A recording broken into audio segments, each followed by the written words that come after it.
En 1973 la empresa Magnavox lanza su aparentemente primer y único producto con el nombre de la marca, la Magnavox Odyssey, la cual solo podía reproducir de 1 a 3 píxeles.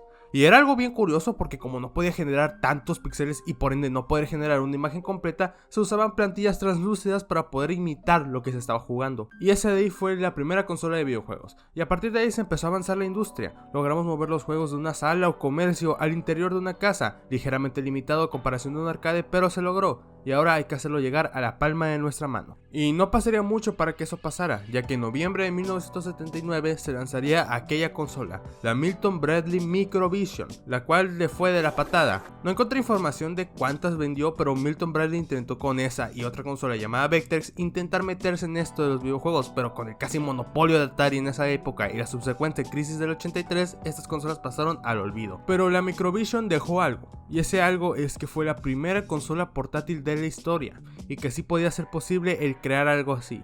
Y eso pasó en 1980, 6 meses después con la salida de la Game & Watch.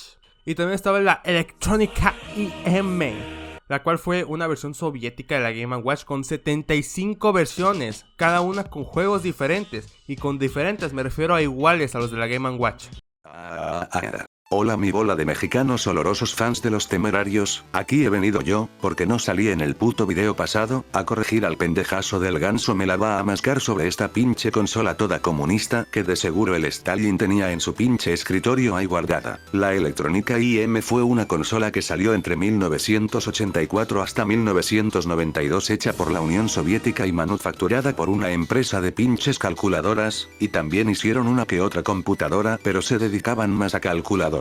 Ya que los pendejos en vez de pedirle a una empresa de computación se la pidieron a cabrones que hacen calculadoras, es como si Nvidia en vez de pedirle a Asus o Gigabyte que distribuyan sus gráficas se las pidieran a putas Casio, y la pinche consola toda hedionda era la misma mamada que la Game & Watch, y también para que no se anden chingando al pendejo del ganso mamado, en la imagen que el puto huevón sacó de Wikipedia salen menos de 75 consolas, lo cual es cierto y aparte el pendejo si se equivocó no eran 75 consolas eran 65, y no salen tantas porque supuestamente son las únicas de las que se sabe que existieron, y las mismas están numeradas, y las que fueron antes del 92 llegaron hasta las 50 supuestas consolas, y luego otras 15 lo cual da 65 consolas, ignoremos esa de ahí abajo porque 65 es un número más bonito que 66, así que ya me voy por ahora mis putos olorosos colas cagadas adiós.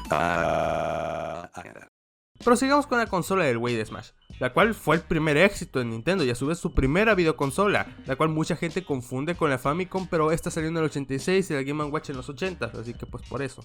Y no contemos las cartas. Pero en 1989, tras la salida de la Famicom y la NES, salió la primera consola que revolucionaría todo, la Game Boy, la cual tenía juegos como el Tetris o los Mario Land, puro pinche Mario Land y no mamadas. Pero esta consola fue uno de los mayores éxitos de Nintendo en la historia, vendiendo 118 millones de consolas, según la propia Nintendo.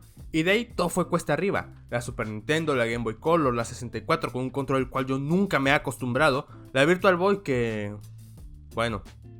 es la Virtual Boy, la Game Boy Advance, la GameCube, la DS, que tiene los mejores juegos de Nintendo en general. El que me diga que hay un mejor Mario Party que el de la DS le arrancó la puta cabeza. La Nintendo 3DS y mi cabra, la que para mí es la mejor consola de todo Nintendo. La Wii, digo la Wii. Dije la Wii, no la Wii U. Perdón. ¿Listo? Sí, ya está. La cual no solo tiene las interfaces más bonitas, me vengo con el sonido de inicio, y la Wii U que... hablaremos de ella luego. Y luego de eso salió la Nintendo Switch, la cual tengo en mis manos ahora mismo. No me gusta esta consola. No me malinterpreten, la Nintendo Switch sigue siendo de las mejores opciones en cuanto a consolas. La PlayStation es muy similar a una PC decente en la actualidad. Pero fuera de los exclusivos, no tiene nada más que ofrecer aparte de ser una opción más barata una PC. Y el DualSense que está bien chilo. Y Xbox. Me duele ver Xbox. Yo crecí con una 360 y una Xbox One, pero cuando veo videos de la Series X, o peor aún de la Series S, es igual a la Xbox One, nomás que más potente. Y eso en caso de la Series X, porque la Series S no me sorprendería que fuera igual. En fin, Xbox es mierda fuera del Gamepad. Y tampoco se crean que la Switch se salva. Esta consola tiene dos grandes problemas: los precios y los componentes de la consola. Empecemos con los precios, los cuales son demasiado variados. Los de la consola en sí, dentro de lo que cabe, están bien. La normal no supera los 5,000 pesos o $250. Y la versión OLED, de la cual hablaremos más adelante, está a un precio algo similar. Pero cuando nos vamos a los juegos, aquí es donde empieza el problema. Digamos que me quiero comprar el Mario Kart 8 Deluxe, un juego de hace casi 8 años, y por ende el precio debería ser bajo, ¿no? 20, 30 dólares, 40 a lo mucho, 60 dólares.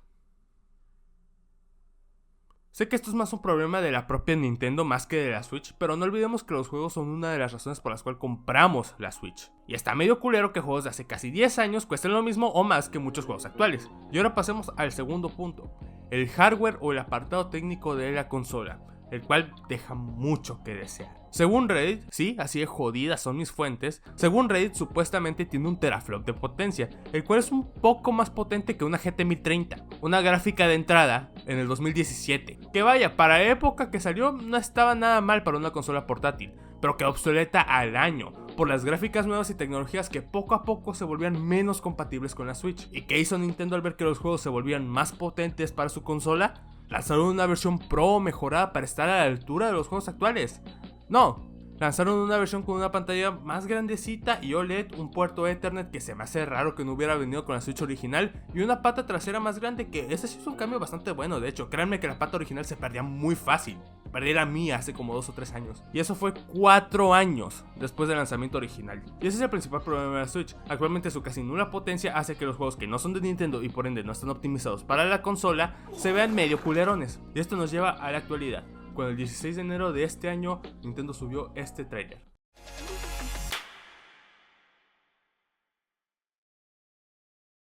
Después de 8 años, Nintendo finalmente anunció de manera oficial la Nintendo Switch 2, porque ya se había filtrado un chingo de información y vamos a usar esa misma información para hablar de la consola. Pero antes, una pequeña pregunta: ¿por qué tardaron 8 jodidos años en anunciar la consola? Esto es algo muy simple y medio obvio, pero es necesario explicarlo. La Switch deja un friego de lana, y cuando digo un friego es un friego. Y aquí un ejemplo no solo inexacto sino posiblemente erróneo, pero para que se den una pequeña idea.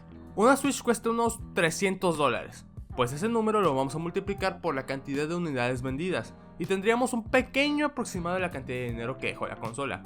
Pues multiplicamos 300 por 150 millones. Creo que se explica solo, pero les voy a decir el número más exacto: 45,000 millones de dólares, casi lo mismo que el Producto Interno Bruto de Bolivia en 2020.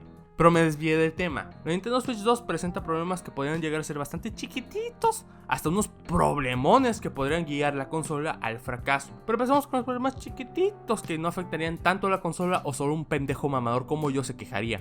La primera serían los precios, ya que está todo bien pinches putas caros a la verga, pero eso es algo que no creo que afecte tanto a los consumidores. Más que nada porque les vale verga el precio. Los juegos de la Switch 1 van a ser compatibles con la Switch 2, así que no creo que haya tanto gasto al pasar de una consola a la otra. El segundo es uno más notorio, pero igual es algo sin mucha importancia, y es el menú o interfaz de la consola, la cual, como dijo el loco Damián en su video, es una interfaz que, aunque muy funcional ya que solo cierras y abres de forma rápida y limpia, tiene un problema muy simple. Es muy simple, muy monótona, muy gris. Me recuerda una interfaz de DVD pirata, y esas tenían más personalidad. Si hubiera una forma de personalizar, o que como mínimo no viéramos el mismo pinche fondo gris todo el rato, sería de agradecer. Ahora pasemos con el mayor problema de la Switch 2, y el que sí podría guiarla a un fracaso, y ese es el siguiente: son iguales. Si te pongo estas dos imágenes puedes notar las diferencias entre una y otra, pero si hago esto, no es mi mejor trabajo, pero se entiende la idea. Ahora algo más simple.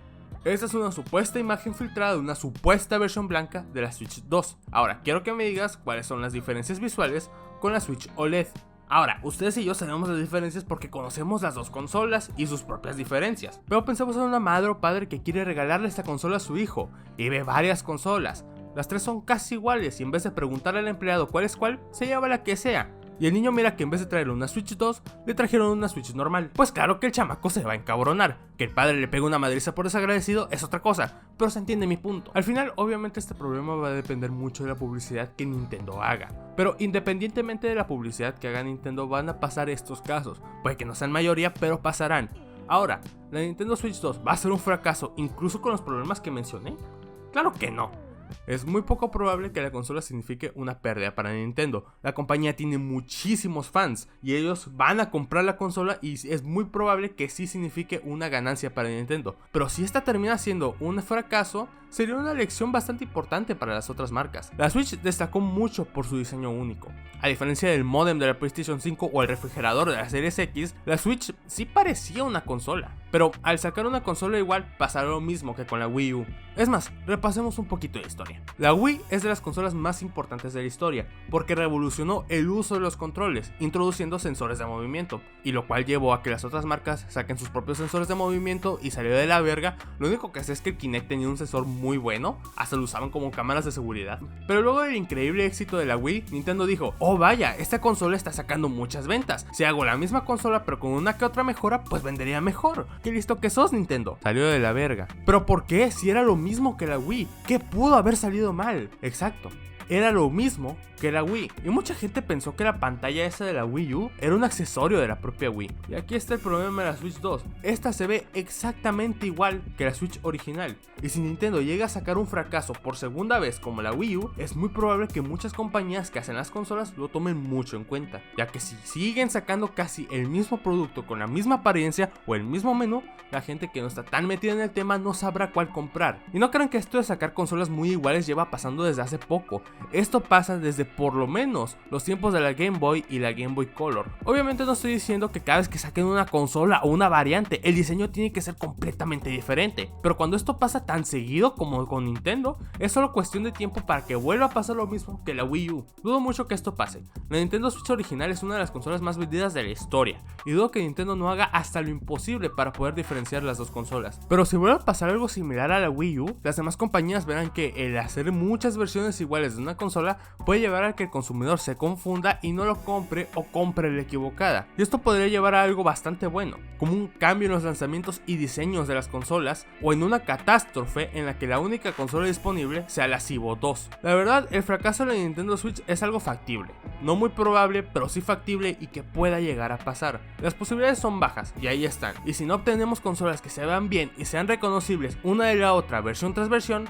más allá del hardware, dudo mucho que pueda haber algún boom en las consolas. Solo espero que algún día PlayStation saque una Play 5 con el mismo diseño que el kit de desarrollo, está bien bonito. Y eso fue todo por el video de hoy.